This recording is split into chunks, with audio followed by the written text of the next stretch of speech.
মুঠো মাটি তার ড্যাডির কবরে দিয়ে বলছে, ড্যাডি বাই বলে যখন ফাহিম ভাইয়ার কোলে করে আসছে, তখনই ফাহিম ভাইয়াকে জিজ্ঞেস করছে, ফাহিম ভাইয়া ড্যাডি আবার কবে আসবে? সে তো মনে করেছে যে তার ড্যাডি বিদেশে যেরকম নার্সিংহোমে যাচ্ছে সেই রকমই কোনো কিছু।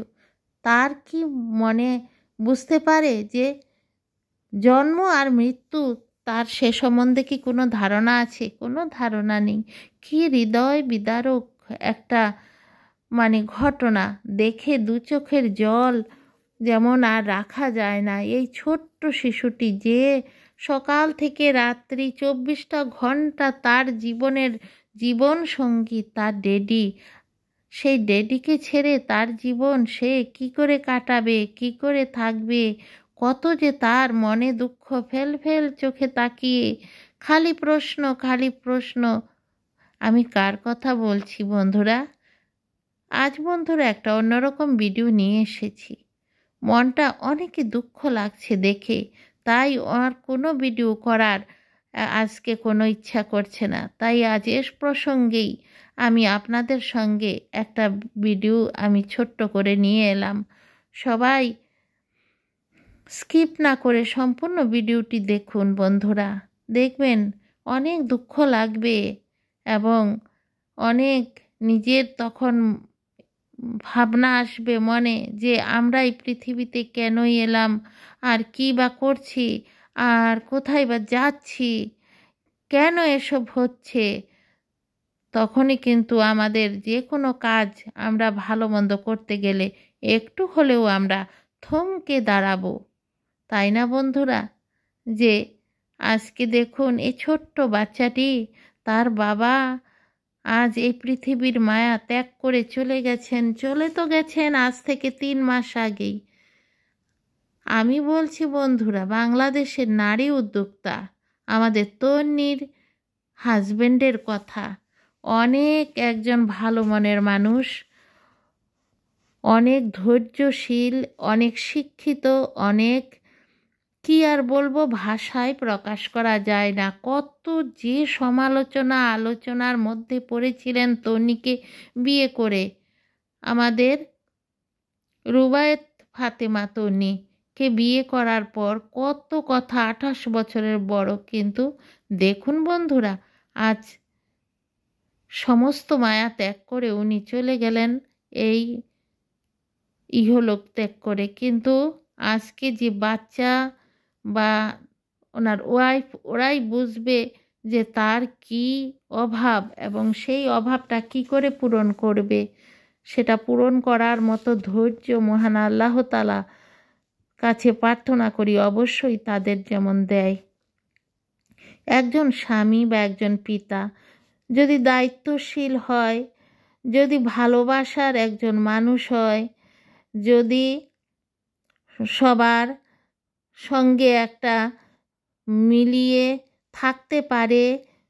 অনেক হাজবেন্ড আছে অনেক কম বয়সের, কিন্তু বিয়ের পরে দেখা যায় স্ত্রীকে সেই মর্যাদা দেয় না, সন্তানদের মায়া করে না, সন্তানদের দায়িত্ব পালন করে না, সন্তান বা স্ত্রীর সঙ্গে সেই অ্যাডজাস্টমেন্ট থাকে না।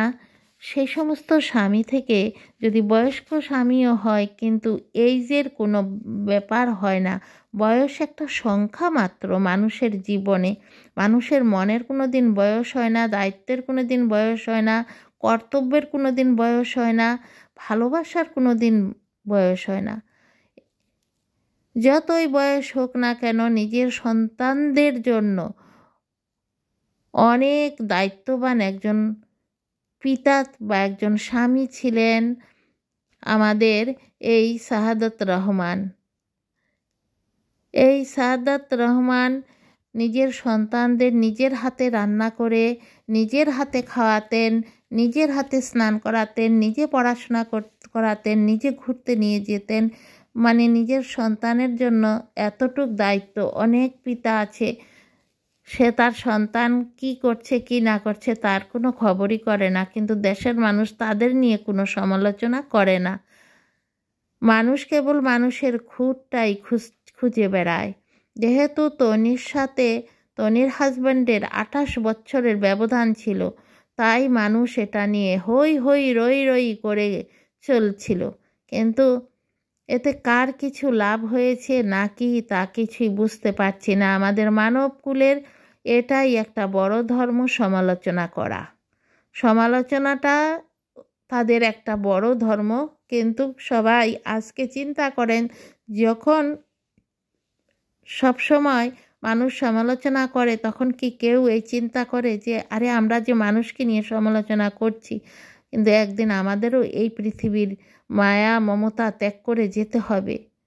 আর সঙ্গে আমাদের কি যাবে?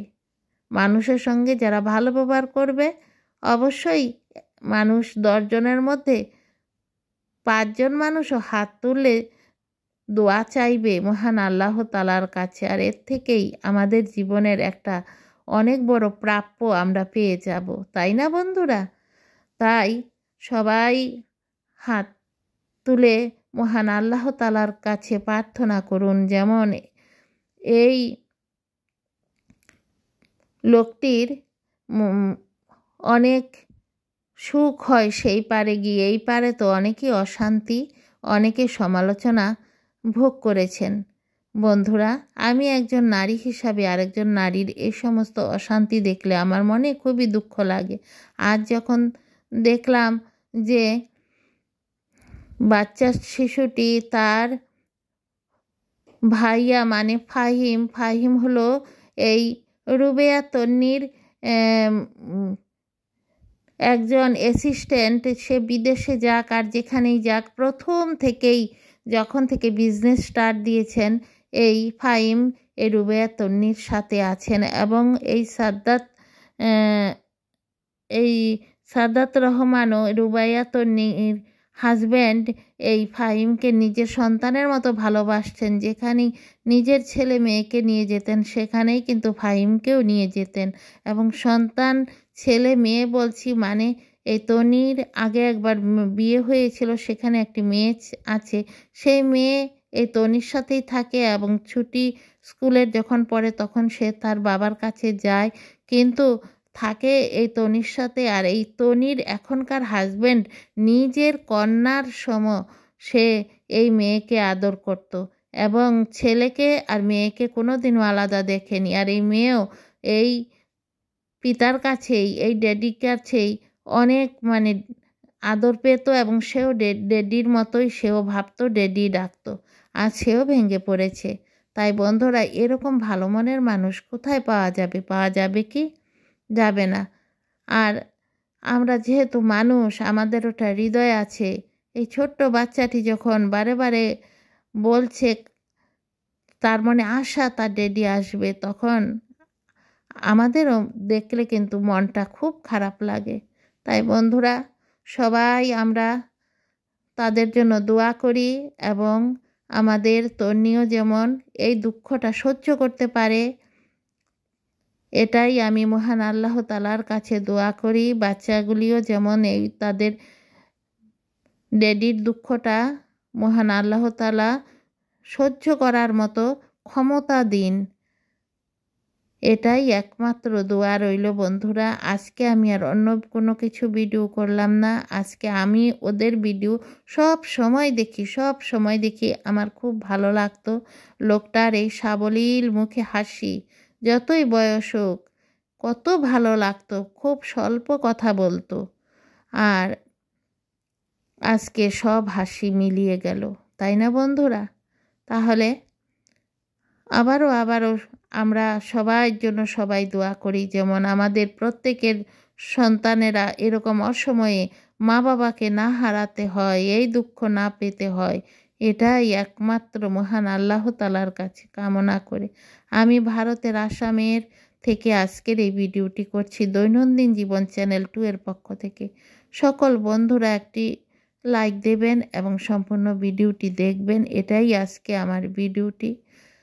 এরকম আমি অনেক রকম ভিডিও করে থাকি, যেহেতু আমার ডেইলি লাইফস্টাইল, আমার যখন মন যা লাগে তাই আমার জীবনের ছোট্ট একটু টুকরা তুলে ধরি। নতুন বন্ধু হলে অবশ্যই আমার চ্যানেলটি এরকম বিভিন্ন ধরনের ভিডিও দেখার জন্য সাবস্ক্রাইব করে বেল আইকনটি প্রেস করে একটা লাইক দিবেন। আজ রাখি, আবার আসবো।